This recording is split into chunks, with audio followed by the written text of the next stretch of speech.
This is exactly right. And for the time being, this is the last time that I am going to do a video like this.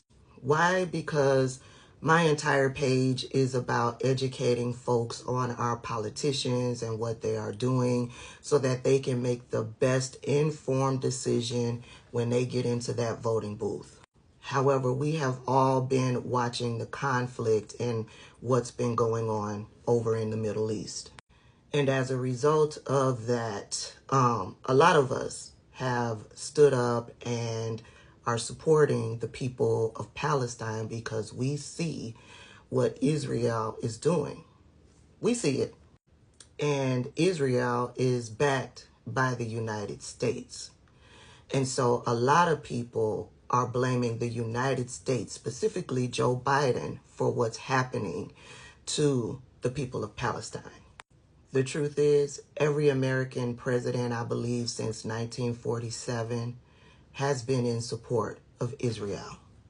And since the start of this conflict, this time around, we have all learned that this conflict between Palestine and Israel has been going on for decades.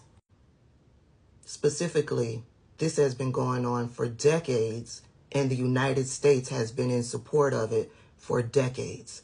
But we draw the line at Joe Biden doing what many other American presidents have done. And we are drawing the line during a critical moment in our own country. We are teetering on fascism. We are teetering on becoming Israel, and black people and brown people in this country becoming Palestinians. But so many people have now drawn the line and are putting black and brown people in danger in this country because they don't want to vote for Joe Biden. Over the past few videos, I told you guys, you aren't really voting for Joe Biden. You're voting for democracy. You're voting to save voting rights for everyone in this country. You're voting to save civil rights for black and brown people in this country. You're voting to save the rights for the LGBTQIA community. You're voting to save and restore what was taken from women. You're voting for women's rights in this country. You're voting to keep and save Medicare and Social Security. You're voting to save education and learning as we currently know it in this country. You're voting to save the family structure and how each individual person chooses to build their family. Oh yeah, because remember, to the powers that be, the family structure, the acceptable family structure is man, woman, children. Anything else is unacceptable, and specifically white man, white woman, white children. For as broken as our government and political system is, you are voting to save all that we have done to make it better. The Department of Justice, you're voting to save the Department of Justice. You're voting to save the Department of Education. You're voting to save the Department of Homeland Security. You're voting to save the Department of Foreign Affairs. Immigration, you're voting to save immigrants in this country. You're voting to save that immigrants outside of this country who are fleeing genocide in their own country and are trying to find shelter and safety in this country, you're voting so that they will be able to do that. If you don't vote for Joe Biden, legal immigrants that are currently in this country can be booted out.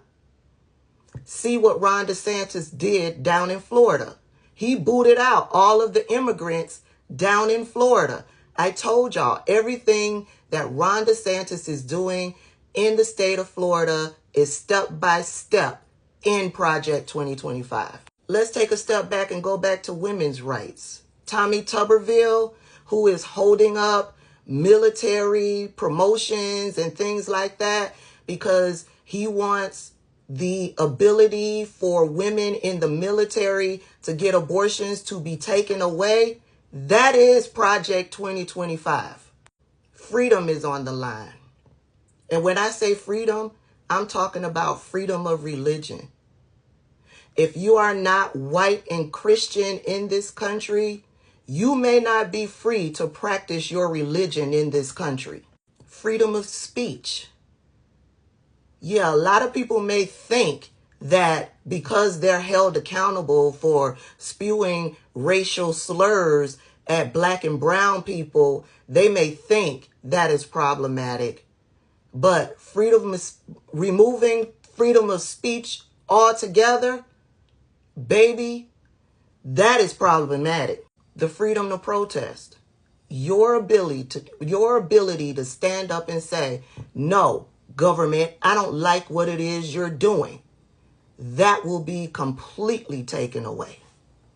And when your voting rights are taken away, when they ignore you or hold you accountable for you saying, government, I don't like what you're doing, and you think you're going to be able to express yourself by voting, no. Voting rights will be taken away. Your voice will completely be taken away. I can't get much deeper than that. I can't break it down any further than that. So if you don't get it, you cannot be helped. You are truly ignorant to what is really going on in this country currently. If you don't get it, you are choosing to be willfully ignorant.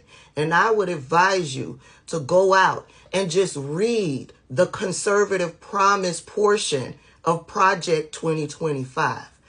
All of what I just listed is on the line. You vote in a Republican, you choose to vote independent, you choose not to vote. Those are votes for Donald Trump because they split up and take away votes from Joe Biden.